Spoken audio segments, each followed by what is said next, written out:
Kamusta mga Magnolia fan at Magnolia haters? Nagulat kayo sa pagbabalik ko, no? Akala ninyo matanda na ko at hindi na makakasabay sa PBA. Nagkakamali kayo kasi I'm back para buhatin ang Magnolia mula sa kangkungan at iwasan ang palaging pagbabakasyon sa Boracay ngayong nagbalik na ako. Wala nang into voice na mangyayari kasi hanggang dulo na ito, well 1-0 na kami at hopefully maging 12-0 standing. Okay ba? Tama ka, Kuya Ricardo. Ikaw ang mag-aahon sa amin sa laylayan.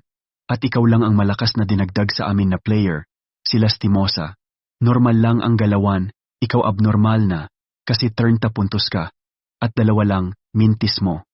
Kaya ikaw na sa palagay ko ang magiging best import ngayon. Madadaig mo si Brownlee at si Pekeng Kobe. Exited na akong mag-champion uli, kasi ilang taon na rin kaming hindi nakakatungtong sa finals at mag-champion uhaw na kami.